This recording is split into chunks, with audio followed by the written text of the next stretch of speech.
Hey William, I've been talking to the team about putting together individual hitting plans and I have your video done. So what I have for you is an analysis of your swing and really focusing in on the two areas that I think can be of most help in improvement, and following that, the related T drills. So this really should provide the clarity for you and the direction for your practice at home and when we're together as a team in the cage. So let's jump into it.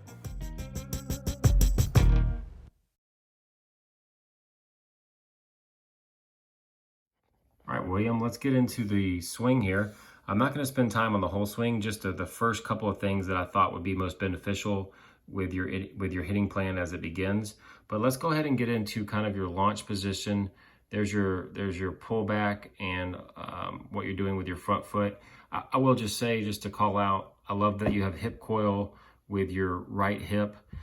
Regarding the upper body, you have probably over-rotated. Those shoulders are really turned and the knob's way past catcher. I don't think that's the most important thing to focus on right now, but I did want to just mention that.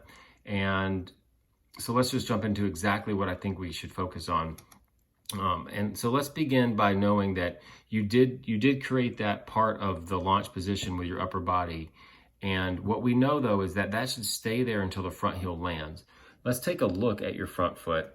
You kind of have this little bit of just pick the foot up and put it right back down as far as your launch, and that is completely fine. But let's watch this. So front foot down, kind of heel up, toe touch, and then, all right, there goes the front heel now. If we zoom back up, here's what's happened. You have dropped your elbow. And as I've done these videos, I have noticed that a lot of our players are doing this. Okay, so instead of all that hanging up there until the front foot lands, it's dropped early in anticipation of trying to swing. There's a sequence of events that happens from launch. The front heel lands, and then actually this hip opens, and then the hands go. All right, so that'll be one of the drills we work on, is trying to get those hands and your elbow to stay in this position until the front foot lands. The next thing that'll be beneficial too is kind of having a stronger front side in your leg. So when you land, when you get to this point, almost near slot position. Oh, let me just back up real quick. Here's what happens though. When you drop your elbow, it becomes what we call a leading back elbow. And that's this elbow right here. That right arm and elbow should be tucked against your rib cage, and it's out in front a little bit. And this is also what you see with players who have leading back elbows, kind of that triangle with their arms. And ultimately, William, what this does is it just is a loss of power. Having that elbow outrace the bat becomes heavy, your shoulders are flying open, and the bat's kind of behind you and you're dragging it. All right. So again, if we can get that upper body to stay up, the elbow up until the front foot lands, you'll have better sequence. That's the first drill we're going to work on.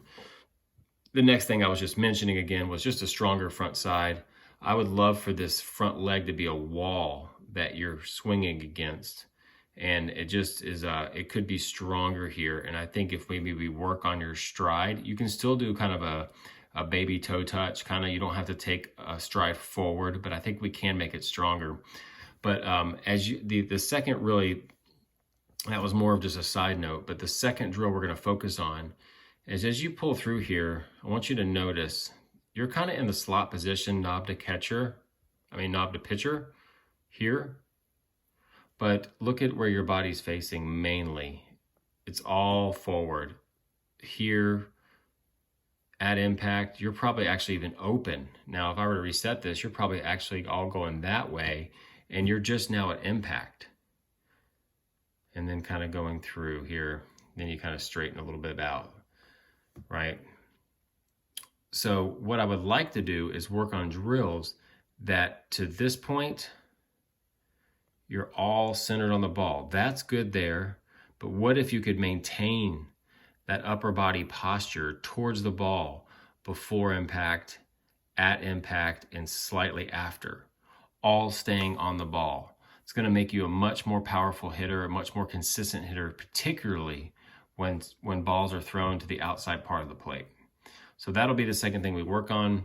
And just to wrap up the video, I do want to compliment you on what I see here. This is a great stack, shoulders, hips, knees. So I love seeing that. You do have a straight front side here. That would be good if it could develop earlier in the swing.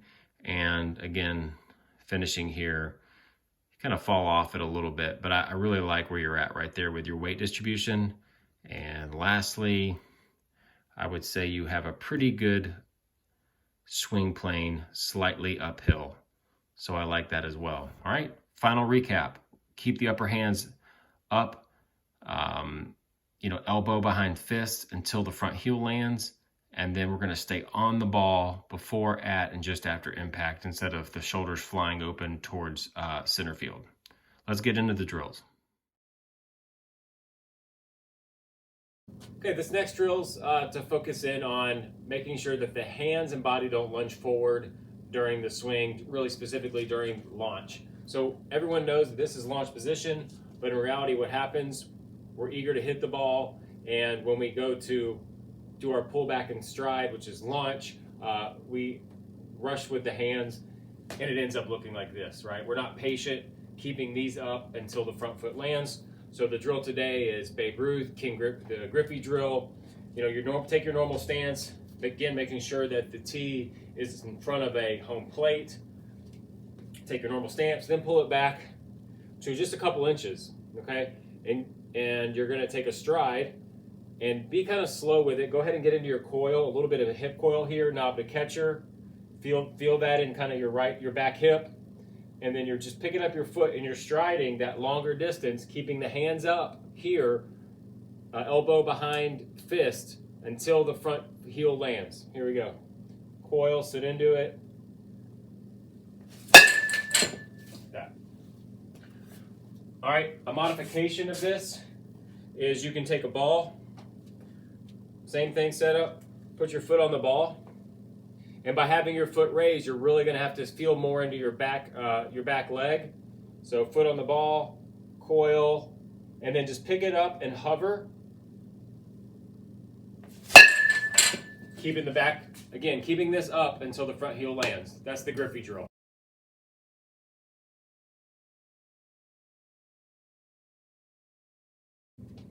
All right, these next drills are going to be focused on keeping the body more centered towards the ball right before, at, and through impact initially. So what we see in a lot of our batters as they swing, they're ripping their shoulders across. This left shoulder's flying out this way towards the dugout, and they're just trying to pull the bat across like this.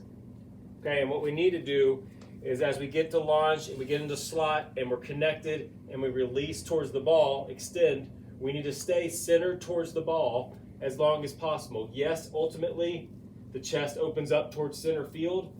That should only be well after impact. And again, what we see with some of our players is we're already facing the pitcher before extension or at extension, okay? And so we've lost a lot of power, and that's just not the right way to swing. So we did these drills at the barn during the hitting clinic, so they should be familiar to you. First one's feet in cement. They shouldn't move, they're in cement. Coil, hip, proper launch position, a little coil with a hip, chest over plate, elbow behind the fist, pulled back, knob to catcher, and then just swing without moving the feet. And see, by not moving them, again, didn't rotate my feet at all.